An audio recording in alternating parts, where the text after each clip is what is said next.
yang takut itu rohnya itu dilemahkan. Orang yang takut itu tidak punya kekuatan.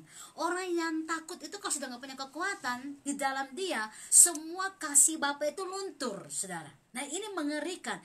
Lihat sekali lagi, efek kalau anak Tuhan itu ya tinggal dalam roh ketakutan itu, dia akan menjadi lemah, nggak punya kekuatan. Dan kalau saudara sudah nggak punya kekuatan, saudara nggak bisa memancarkan kasih Bapa dalam diri saudara, karena kasih Bapa itu sudah runtuh, udah luntur di dalam hidup saudara. Kenapa? Karena tadi saudara sudah nggak punya kekuatan. Ada ketakutan yang tadi membuat saudara menjadi orang yang lemah, dan kasih Bapa mulai luntur, sehingga saudara nggak bisa memancarkan kasih Bapa kepada semua orang. Dan yang berikut, saudara nggak tertib pasti. Saudara punya jam doa jadi nggak bisa fokus, menyembah Tuhan jadi nggak fokus. Saudara coba cek apakah doa-doa saudara ini adalah doa-doa yang sedang fokus sama Tuhan, atau berdoa dengan bibir, dengan mulut, tapi pikiran saudara sudah mulai merajalela dalam roh-roh yang menakutkan. Makanya itulah sebabnya dalam 2 Timotius 1 ayat 7 dikatakan sangat jelas bahwa Tuhan tidak berikan kita roh ketakutan, tetapi roh untuk membangkitkan. Nah, ini perlu dicek ulang-ulang. Tuhan kasih kita roh yang selalu membangkitkan kita, memberikan kita passion, gairah. Kita baca sebentar 2 Timotius 1 ayat yang ke-7, saudara. Haleluya. Demikianlah firman Tuhan, sebab Allah memberikan kepada kita bukan roh ketakutan, melainkan roh yang membangkitkan kekuatan. Roh yang membangkitkan. Tuhan selalu kasih kita itu passion, ada gairah, roh yang membangkitkan. Setiap kali saudara bertemu dalam hadirat Tuhan, pasti rohmu akan dibangkitkan. Setiap kali saudara baca firman Tuhan, pasti rohmu akan dibangkitkan. Setiap kali saudara mendengar kesaksian-kesaksian roh oleh orang-orang yang ada dengan saudara, roh saudara akan dibangkitkan. Setiap kali saudara menceritakan tentang perbuatan Tuhan, saudara bersaksi sendiri, rohmu dibangkitkan. Karena memang roh Tuhan itu membangkitkan setiap orang. Ini perlu dikasih tahu saudara sama orang-orang sekitar saudara dalam iman. Tetapi roh ketakutan itu akan melahirkan kelemahan. Saudara, kalau sudah lemah, saya katakan tadi di awal bahwa kasih Tuhan sudah mulai runtuh.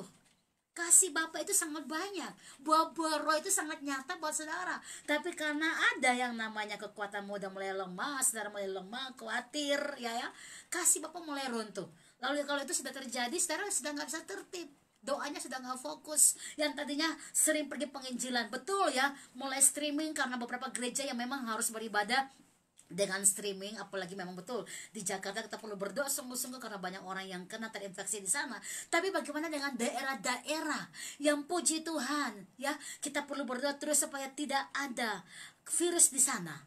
Mereka mungkin mau streaming aja, sinyalnya lari-lari saudara ya. Apakah saudara akan tetap ikut-ikut tutup gereja, nggak beribadah bersama-sama, atau bagaimana? Ini perlu saudara harus cek. Kembali ke iman. Saudara doa bersama di rumah atau doa di gereja, kembali kepada iman kita. Artinya yang saya ingin katakan adalah satu hal, tetap ikut instruksi pemerintah, tetapi rohmu harus bergerak dalam instruksi Roh Kudus, harus terbakar dalam api Allah. Karena waktu engkau bertemu dengan roh yang membangkitkan saudara, yaitu roh Tuhan Allah, engkau punya kekuatan. Kekuatan itu membuat saudara akan berani untuk melangkah, untuk mendoakan orang-orang, apalagi maaf kata orang-orang yang sedang menghadapi sendiri keadaan virus itu yang mengalami. Mereka semua terintimidasi saudara, mereka semua tertekan. Apakah saudara tidak akan doakan mereka? Artinya ada banyak perkara yang perlu kita punya PR itu untuk kita doakan satu persatu. Kita doakan dengan iman yang kuat, iman yang gagah, iman yang berani. Kita nggak boleh yang membiarkan yang namanya ikut-ikutan kerusuk sampai kita nggak tertib lagi jam doa kita. Kita sudah nggak mengerti lagi panggilan roh kita. Ini yang kita katakan kita nggak tertib. Lanjut ayat ini sangat jelas dikatakan apa tadi? Tuhan tidak kasih kita roh ketakutan, tapi roh yang membangkitkan. Satu, kekuatan. Kasih. Dua, kasih. Dan ketertiban. Tiga, ketertiban. Sangat jelas ya. Jadi yang tertib ini adalah apa? Tetap berdoa, menceritakan ya, menceritakan tentang Yesus, bertemu orang, tetap berdoa, menyembah Tuhan. Saudara harus punya iman lebih kuat, dan kita harus sepakat berkata bahwa Tuhanku lebih besar dari setiap masalah yang ada. Kita harus sepakat memperkatakan selalu itu Imanmu harus dibangkitkan untuk hal itu, saudara. Amen. Harus diperkatakan. Saudara keluar, maaf kata, ke pasar, kemana-mana, bawa minyak urapan. Berdoa, setiap tempat yang kamu injak adalah milik Tuhan, diberkati untuk kemuliaan Tuhan. Dan doakan setiap pulau di Indonesia. Doakan Indonesia. Doakan semua bangsa-bangsa. Doakan 1 menit, 5 menit, 10 menit, 1 jam, 2 jam, 5 jam. Come on, please, doa terus. Yang kau harus bangkitkan dalam rohmu. Karena roh Allah itu membangkitkan dan bukan melemahkan, saudara. Oleh karena itu, jangan biarkan roh ketakutan merajalela. Stop, patahkan roh ketakutan. Lalu mulai tertib dengan jam doamu. Mulai tertib dengan setiap pesan-pesan roh yang Tuhan kasih buat saudara.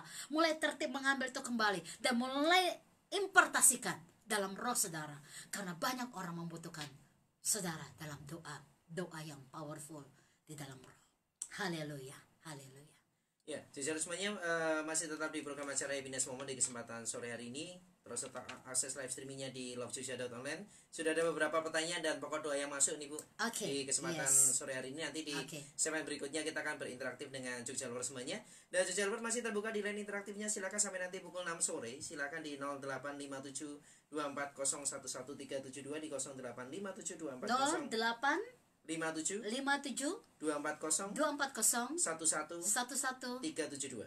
372. Saudara, kita akan satu dengan doa. Saudara bisa WA di sini, bisa minta doa apapun, dan kita akan live berdoa bersama-sama. Karena ingat, roh Tuhan bangkitkan kita untuk berdoa bersama-sama. Haleluya.